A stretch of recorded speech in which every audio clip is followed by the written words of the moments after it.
Para o segundo projeto de apresentação aqui nesta sessão, teremos então o Gil Ferreira da Silva. Neste caso é uma moradia na Aguda, em Vila Nova de Gaia. Quem esteve na sessão 1 teve a oportunidade de ouvir a entrevista que fizemos aos donos de obra, à Joana e ao Walter. Este é o projeto correspondente e por isso vamos agora conhecer não só o projeto, mas também a fase de obra em que se encontra. Ora, boa tarde a todos. Provavelmente alguns de vocês já tiveram a oportunidade de ver a apresentação deste projeto o ano passado, na fase de projeto, portanto eu vou abreviar agora a fase inicial e vou tentar mostrar um bocadinho mais da fase de obra, até para retratar um bocadinho uma situação bastante comum e com a qual mais pessoas se podem identificar. Portanto, isto é uma casa em Vila Nova de Gaia, relativamente próximo da praia. Era uma casa existente, portanto é um projeto fortemente condicionado pelo que tínhamos no local.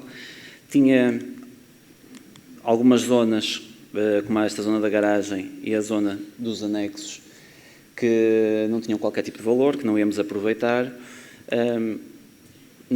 Também dava-se o caso da própria casa, parecia desligada do jardim, que tinha virado a sul, portanto, enfim, exposição solar, aproveitamento do espaço exterior, não estava ajustado. Portanto, os tais espaços interiores descaracterizados e, enfim, já não vale a pena comentar. O que os clientes queriam da casa, fundamentalmente, era esta imagem, era esta parte existente e foi esta parte que nós conservamos. As paredes exteriores, o que foi que era a estrutura também e era o que era possível. Portanto, a nível de projeto, isto alterou radicalmente, quer dizer, mesmo mantendo e estando condicionado pelo existente, isto alterou radicalmente o funcionamento da casa, portanto alteramos a entrada de viaturas, por acaso mantivemos a entrada de pessoas, e ao demolir os anexos e a parte da garagem, portanto quebramos ali zonas de ponte térmica, zonas de dificuldade de fazer a transição e melhoramos a relação com o exterior. Portanto, do ponto de vista exterior, o que os clientes pretendiam, os clientes que falaram hoje de manhã, era esta imagem. É uma imagem relativamente, enfim, tradicional, aproveitando o máximo da linguagem existente, mas tentando melhorar, lá está, aquele ponto, que é o ponto da sala, com relação com o exterior. Do ponto de vista interno, portanto, isto mudou o funcionamento. Temos uma zona comum, onde se organiza a vida de toda a casa, e depois temos a zona mais privada dos quartos. São as duas grandes áreas. Portanto, passam aqui algumas imagens da linguagem que se pretendia para o projeto. Passando à parte da parte da obra. A parte da obra, nós tínhamos, enfim, falou-se hoje das mudanças que este ano trouxe, não é? Pandemia, guerra, tudo mais. Portanto, em projeto tínhamos isto tudo muito detalhado para determinadas soluções. Fruto das contingências que fomos confrontados, tivemos que tentar adaptar muita coisa, trabalhar, portanto, isto foi um trabalho de equipa muito grande, não só do designer com o cliente, mas também, e com uma componente muito, muito importante, com o construtor, que teve a oportunidade de falar na altura da concreta, há 2 semanas, mas também com as empresas que estão, várias delas aqui presentes, parceiras que trabalharam em conjunto e têm contribuído para este projeto andar e manter-se, apesar de todos estes problemas, manter-se no caminho da Passive House. Eu passo a explicar. Vou-vos mostrar agora só um bocadinho da parte da cobertura. Aquela cobertura existente, portanto, a estrutura teve que ser mudada e o revestimento teve que ser mudado. Portanto, temos um revestimento primeiro com as placas OSB, que houve uma preocupação do próprio empreiteiro que nunca tinha feito Passive House. Quando começou a perceber as nossas preocupações, ele próprio encarregou-se de tentar selar com espumas e com massa todos os pontos, portanto, de contacto entre as placas OSB, que é o que está mais à esquerda. Deu-nos ouvidos quando chamamos a atenção dos parafusos do OSB com os pregos para não ficarem todos de fora, que iam cortar as telas, portanto também podem ver, dá para ver essas marcas. Portanto, mesmo assim, Por cima do OSB usamos a fita, aquela fita que está ali a verde, para selar, e por cima disso, desculpa, já estou a andar para a frente, não andou. Pusemos a tela para vapor, que está que está na imagem mais do canto, que é a tela preta, selada na ponta, e depois, por cima disso, usamos uma solução de barrotes de madeira e lã de rocha. Podem ver, há duas, já na imagem mais do canto, são duas camadas cruzadas. Questões térmicas, foi calculado, foi apurado com o auxílio da ferramenta do PHPP. Portanto, e podem reparar na imagem mais da esquerda que o próprio barrote não é fixado diretamente à tela. Tem uma fita de transição que permite selar o próprio parafuso quando faz a ligação entre o barrote e o USB que está por baixo. Portanto, depois a lã de rocha encaixa entre estas linhas de madeira, tem uma camada a seguir cruzada e nós ainda reforçamos, pelo sim, pelo não, dada a irregularidade daquela plativanda existente de cimento, reforçamos, que é o que está aqui nesta imagem, com uma tela líquida, que no fundo reforçou a aderência ali da zona da tela com a superfície de cimento. Portanto, na imagem mais à esquerda vêm as duas camadas sobrepostas, em contrafiada, e na imagem no meio já tem a aplicação da tela de impermeabilização por cima, com a ripa. A ripa é de madeira, mais uma vez, não sei se conseguem reparar, acho que sim, que também essa ripa que está pregada à régua de baixo, ela própria também tem mais uma vez a fita para garantir essa estanquidade e a própria impermeabilização, caso aconteça alguma coisa. Depois tivemos a solução contra a ripa metálica e a telha marselha absolutamente comum. Temos uma zona depois de cobertura plana em que basicamente adaptamos este mesmo sistema. Tínhamos ali uma estrutura de vigas de madeira, levou o USB, também selado com fita, mesmo assim levou tela para vapor por cima, também tudo selado, toda à volta, e depois, portanto, isto foi uma cobertura, portanto, a construção a seco, contudo com estrutura de madeira. A própria estrutura de madeira faz as pendentes e faz as caleiras, faz esta zona toda e depois é toda preenchida com a lã de rocha. Por cima foi selada, conforme se vê na imagem no meio, normalmente com uma tela de impermeabilização, de reforço como reforço e como segurança, apesar de não ser esta a impermeabilização final. Depois levou novamente umas placas do USB que servem de suporte ao acabamento final, que é a tela asfáltica dupla, cruzada, que é o que fica de acabamento, é o que fica à vista. Portanto, é uma cobertura com esta base sólida, de madeira, totalmente percorrível e que vai servir também para suporte de bomba de calor, painéis solares, do que for necessário. Foi essa também uma das preocupações, não só do que vai ser instalado agora, mas do que os clientes podem vir a instalar futuramente. Ao nível da laje de piso, portanto, estávamos aqui condicionados pela estrutura existente. Mesmo assim, conseguimos, como a estrutura de suporte eram as paredes periféricas, portanto, limpamos o miolo todo, refizemos a laje, vê-se na imagem do meio, portanto, com a brita e com uma camada de rolarização, que é o que está na imagem da esquerda, mais à direita de todo, deixando já as infraestruturas de saneamento já passadas, que depois foi tudo recoberto com tela asfáltica para impermeabilizar e cortar com umidades ascendentes, e colocamos isolamento térmico e por cima fizemos então a laje de piso, portanto com a tela plástica para impedir que o betão metesse e levantasse as placas de isolamento e, portanto, foi armada por cima a laje de piso, que é o que se vê mais à direita. E neste momento está assim. Eu já explico mais à frente o que é que se segue. Temos aqui também uma situação a nível de laje de piso, que é aquela zona que tinha alguns anexos que foi demolido e fruto de uma série de constrangimentos, que não vale a pena estar agora aqui a aprofundar, do projeto de estruturas, enfim, acabou a ser feita uma estrutura que não é de todo o mais favorável para a solução Passive House, portanto não chegamos a fazer um ensoleiramento geral que tinha sido efetivamente melhor, por Portanto, temos aqui uma solução a lidar com esta situação corrente destas vigas de sapatas e vigas de fundação, que é o que está aqui à vista, que foram primeiro, que cria uma espécie de uns quadradinhos nesta situação, umas pequenas piscinas.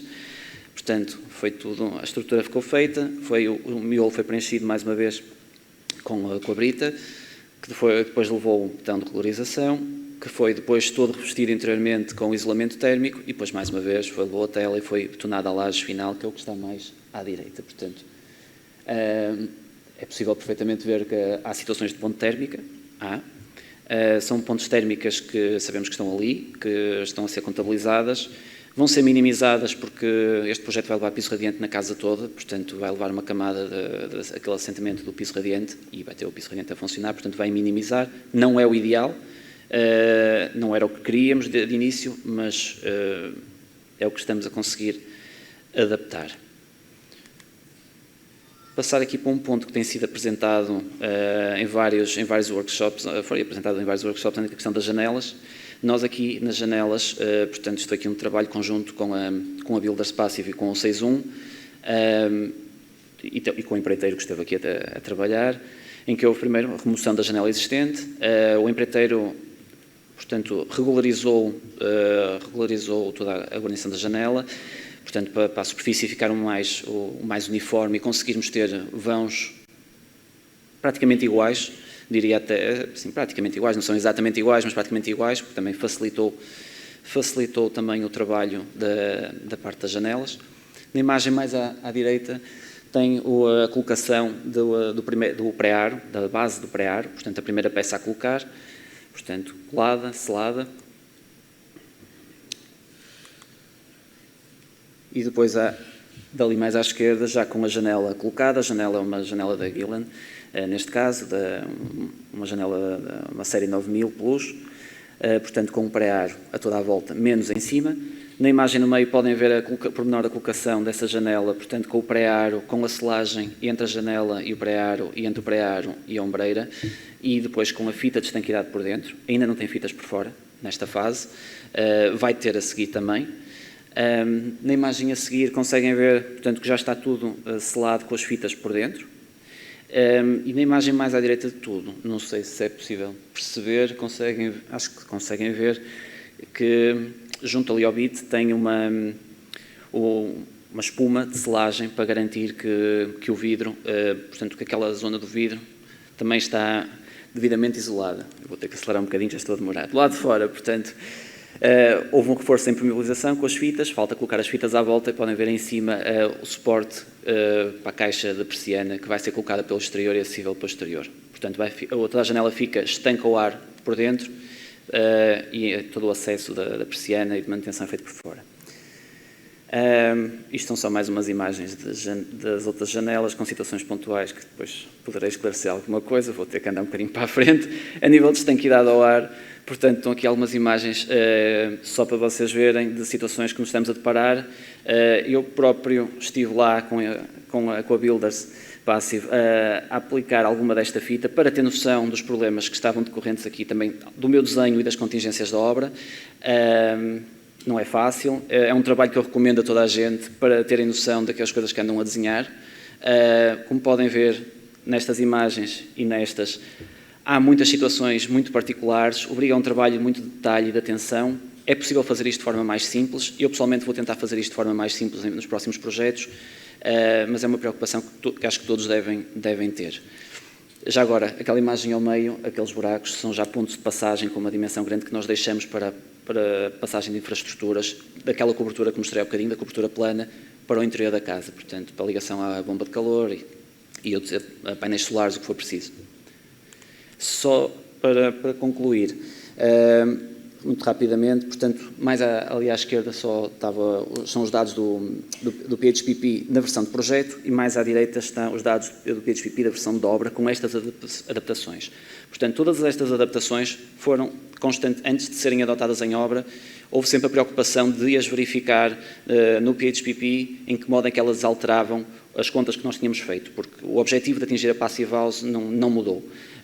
Neste momento, apesar das pontes térmicas e disto tudo, continuamos a atingir o padrão. E podia ser melhor, Pode, sem dúvida. Vou-vos dar um exemplo. Temos previsto EPS pelo exterior 10 centímetros. Eu sei perfeitamente com as contas feitas do PHPP que se mudar para 12 centímetros ou 15 centímetros, a performance do edifício, com os dados reais da obra, ultrapassa o que estava previsto em projeto. Mas isto é uma questão que nós vamos gerindo com o dono de obra e com a capacidade financeira do dono de obra também. Para concluir, portanto, só para vos dar o ponto de situação da obra, nós estamos a concluir toda a estanqueirada ao ar, vamos avançar para a estruturação das paredes interiores e da relação das infraestruturas nos pontos de contacto com o exterior, para fazer a seguir o teste de estanqueidade ao ar, para verificar se isto está efetivamente tudo a cumprir, é esse o grande objetivo. Depois, obviamente, concluir o revestimento exterior e todo o acabamento interior. Pronto, e para concluir, queria deixar aqui só o meu agradecimento a estas empresas que já referi, a Builders, através também das marcas que representa, a Nixon e a Rivega, a 161, também o trabalho que faz com a Gilland e, obviamente, ao empreiteiro também, neste caso o Varandas de Sucesso, que tem sido uma equipa e é como uma equipa que vamos continuar a trabalhar e vocês ouviram os clientes hoje de manhã e é isso que nos importa. Obrigado.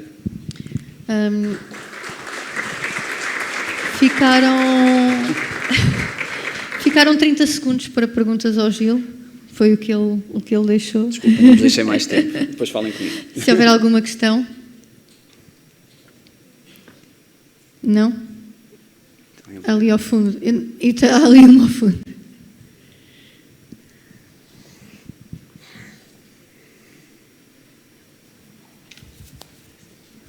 Boa tarde. A minha única pergunta é, puxaram umas janelas para o interior, porque percebi que a parede dá para o vizinho, isolaram por dentro, certo? Mas falou agora, também houve partes da casa que puseram o isolamento por fora. Como é que foi esse trabalho de uma parte por dentro, uma parte por fora e fazer a ligação toda de...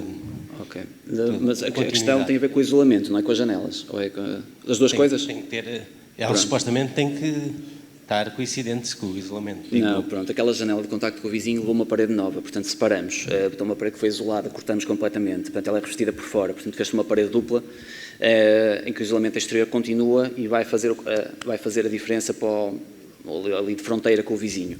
Temos uma situação em que temos o isolamento por dentro, que é aquela zona logo junto à anterior garagem, que aí sim o contacto está lá, o isolamento vai ser pelo interior, sim, e temos essa preocupação da colocação de tela para vapor antes, para impedir que a umidade chegue à parede fria, para não haver ali condensações. Ainda não está implementado, mas vai ser implementado. E esse é o ponto, o ponto-chave ali, porque o resto é contínuo.